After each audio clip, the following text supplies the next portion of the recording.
Hi everyone. It is good to see that some of the media, albeit on social media, can see that Starmer's speech was a damning far-right one which labels anyone who stands out against his socialist and dictatorship ideals.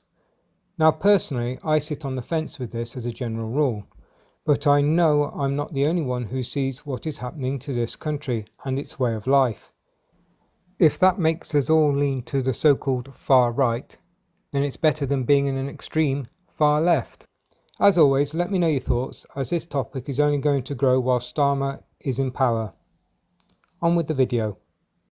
One of the most divisive, dangerous speeches I think I've ever heard a politician do, because it completely ignores both sides of this hideous situation. He and the Home Secretary are just going to keep on repeating the same mantra. This is all about far-right thuggery. This is not... There is far-right, an element of far-right, of course there is, but a lot of people involved in this are people who genuinely feel aggrieved and overwhelmed by uncontrolled migration to this country and the impact it's having on their communities.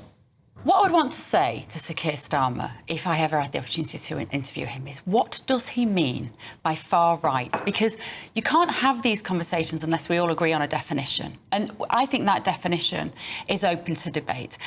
Also, if you're taking some scally little 18-year-old who has never read a newspaper in his life, who doesn't have any politics, who basically doesn't have a job, isn't in education, watches some violent stuff online and then decides to go out and have a ruck, if you call him far-right, you are basically undermining the value of that phrase. And there are people in the world who are far right. But if you call everybody that, you don't allow the conversation to be had about what genuinely is a far right political activist. A lot of them are loutish teenagers. Of course they are, and they are idiots. They're bored and they want to smash things. You can see them in the photographs, and they're behind their masks, of course, but you can see they're barely old enough to shave.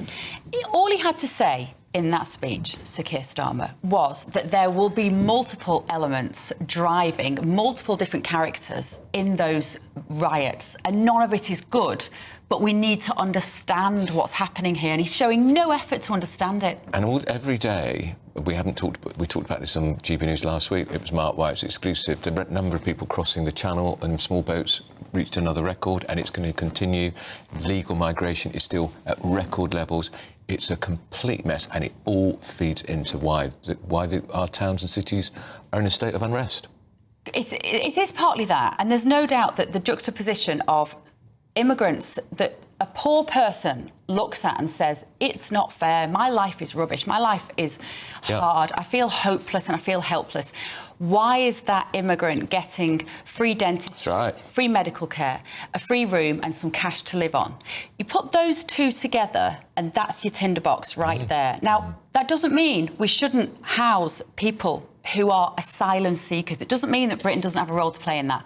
But it does mean that you have to be sensitive and you have to acknowledge the resentment which is building. And I've not seen one politician acknowledge that. And I've been saying this for a long time. These hotels, which are being taken over by large numbers of asylum seekers, who I would say a lot of them are economic migrants, this is causing big problems in communities. But you see, if people felt like their lives were good and they had a good job and they could feed their kids and they didn't go to the shop and a jar of coffee was £8, if they felt like life was good, they wouldn't be so resentful of people who appear to be here gaming the system. But we've got both, and that's the problem. And the trouble is, you know, I hate these pictures of these hotels being set alight, because all it does is play into the idea that Well, it's terrible because there are people in these hotels. That's why it's really appalling. It's shocking.